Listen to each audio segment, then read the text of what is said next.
नमस्कार साथियों। सत्र 2024-25 में 5,88,000 छूटे हुए छात्रों के लिए एक सुखद समाचार है।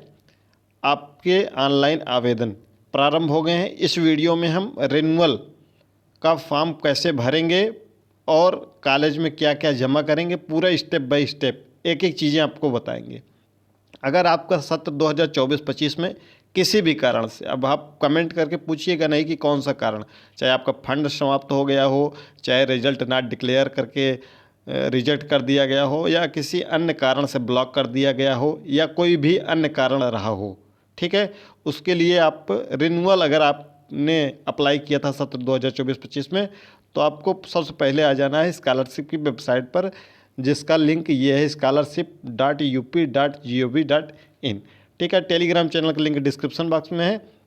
31 तारीख तक आपको आवेदन कर देना है इस महीने में। आज 28 तारीख है, 29, 30, 31, ठीक है। डीएलएड तृतीय सेमेस्टर वाले तुरंत कर लेंगे जैसे ही वीडियो देखेंगे। उसके बाद आपको प्रिंट आउट तुरंत निकल जाएगा। आपको प्रिंट आउट निकलने के लिए कोई अतिरिक्त समय नहीं लगेगा, तो लगभग आप 1 तारीख तक प्रिंट आउट निकाल सकते हैं। 1 तारीख के बाद प्रिंट आउट भी नहीं निकाल पाएंगे। कई छात्र ऐसे थे जिन्होंने पिछले वर्ष प्रिंट आउट नहीं निकाला था, तो वो डायरेक्ट जाकर प्रिंट आउट निकाल लें, ठीक है। और 1 तारीख तक आपको शिक्षण संस्थान में जमा भी कर देना है। तो चलिए देखते हैं कैसे आपको फॉर्म भरना है। फॉर्म पूरित करने के लिए सबसे पहले आप स्कॉलरशिप के वेबसाइट पर आएंगे और यहाँ पर सत्र 2024-25 स्टूडेंट का ऑप्शन दिखा है। केवल और केवल आपको इसी पर क्लिक करना है। जैसे ही आप इस पर क्लिक करेंगे, आपको नीचे आना है और लॉगिन रिन्यूअल करना है, क्योंकि आपका रिन्यूअल है, ठीक है। इस पर आपको क्लिक करेंगे, post matric other than inter. तो देखिए यहाँ पर ये साइट अब सही हो गई है, तो तुरंत आप जाकर कर लीजिएगा। सत्र 2024-25 लिखा है, नवीनीकरण लिखा हुआ है, दशमोत्तर लिखा हुआ है, तो सत्र 2023-24 का आप यहाँ पर आपको रजिस्ट्रेशन नंबर भरना है जो आपका सत्र 2023-24 में था।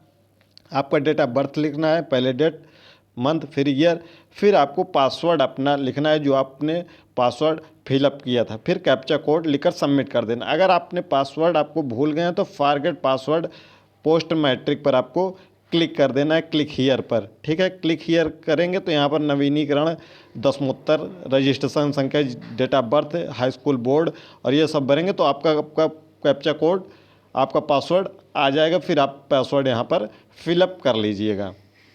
ये सभी सबमिट करने के बाद आप यहाँ पर एक सबमिट का ऑप्शन है, यहाँ पर आपको सबमिट कर देना है। आपका इस तरीके से इंटरफेस ओपन होगा। यहाँ पर 3 डॉट आएंगे, उस पर आपको क्लिक कर देना है। इस पर क्लिक करेंगे तो ऐसा इंटरफेस यहाँ पर आ जाएगा। केवल और केवल रिन्यूअल है आपका, आपको कुछ भी नहीं करना है। ना तो आपको आय जाति भरना है, ना तो NPCI करना है, ना तो हाई स्कूल का रोल नंबर करना है, कुछ भी आपको नहीं करना है। सीधे और सीधे आपको क्लिक करना है किस पर, संस्था में जमा करने हेतु आवेदन प्रिंट करें, इस वाले ऑप्शन पर आपको क्लिक कर देना है और अपना प्रिंट आउट ले लेना है। एक भी आपको कोई भी प्रक्रिया नहीं करनी है, ना तो आपको फर्स्ट ईयर का परीक्षा परिणाम फिल करना है, ना तो आपको कुछ फिल करना है।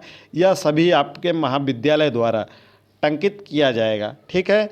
तो आप संस्था में जमा करने हेतु आवेदन प्रिंट करें, इस पर आप क्लिक करेंगे तो आपका PDF डाउनलोड हो जाएगा, उसको आप प्रिंट आउट कर लीजिएगा। फिर आगे महाविद्यालय में क्या करना है चलिए बताते हैं। ये प्रिंट आउट हमने निकाल लिया है, देखिए PDF के रूप में। ये छाप की तारीख आज की आप पड़ी हुई है, देख सकते हैं 28/10/2025। यहाँ पर संस्था का नाम, छात्र छात्रा का नाम, सभी कुछ लिखा हुआ है, ठीक है। यहाँ पर सब कुछ लिखा हुआ है, तो आप इसको प्रिंट आउट करवा लीजिएगा। यहाँ पर देखेंगे फाइनल सबमिशन डेट लिखी हुई है कि 1/10/2024, जो पिछले वर्ष इन्होंने सबमिट किया था वह डेट यहाँ पर लिखी है, इससे कोई दिक्कत नहीं है।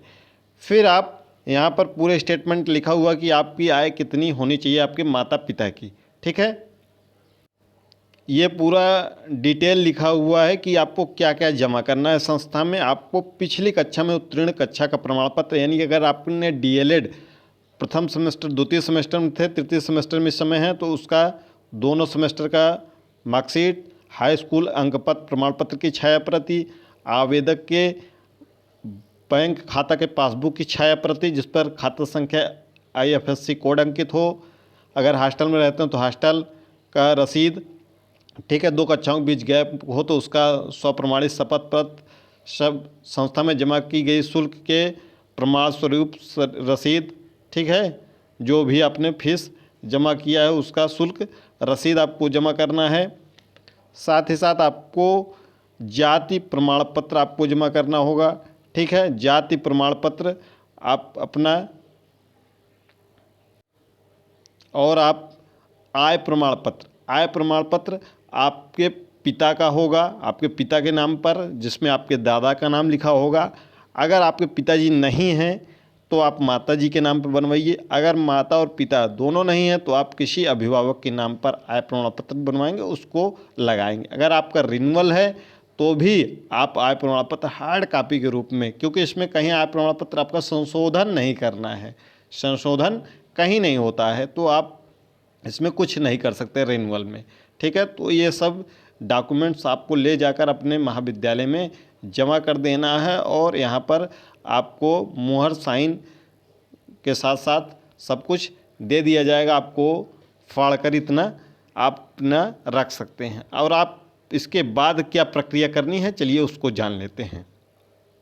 जब आप 1 नवंबर तक इन सबको डॉक्यूमेंट्स को जमा कर देंगे, अंतिम तिथि 1 नवंबर है, प्रिंट आउट निकालने की भी अंतिम तिथि, लेकिन रजिस्ट्रेशन करने की अंतिम तिथि 31 तारीख तक है। तो रिन्यूअल में कोई रजिस्ट्रेशन होता नहीं है, सीधे फॉर्म लॉगिन किया जाता है। उसके बाद 2 नवंबर तक आपके महाविद्यालय द्वारा आपका डाटा अग्रसारित हो जाएगा, ठीक है, और सत्यापित हो जाएगा, जिसमें आपका नंबर वगैरह फीड कर दिया जाएगा कि आपने पिछली कक्षा में कितना अंक प्राप्त किया है, कितनी आपकी उपस्थिति है।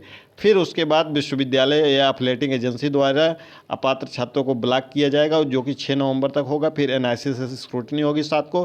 फिर स्टेटस आपको 8 तारीख को, ध्यान रखिएगा, स्टेटस आपको 8 तारीख को स्वयं आपका स्टेटस शो हो जाएगा। अगर सब कुछ सही रहेगा, वेरीफाई लिख कर आ जाएगा, तो आपको कुछ भी नहीं करना रहेगा। अगर उसमें भी कोई समस्या आती है तो करेक्शन कर लीजिएगा, अगर समस्या नहीं आएगी तो कोई दिक्कत नहीं है।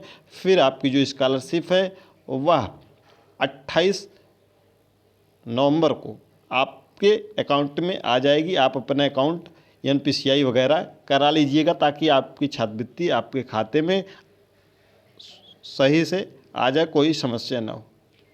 वीडियो पसंद आई तो वीडियो को लाइक करिएगा, चैनल पर नए हो चैनल को सब्सक्राइब कर लीजिएगा। अगर आप DLED से हैं तो टेलीग्राम चैनल से जरूर जुड़ जाइएगा, ताकि हम आपको आगे DLED चतुर्थ सेमेस्टर की परीक्षा पहले कराने के लिए प्रयास करने वाले हैं। इसके लिए भी आप लोग टेलीग्राम जरूर ज्वाइन कर लीजिएगा। मिलते हैं अगली वीडियो में।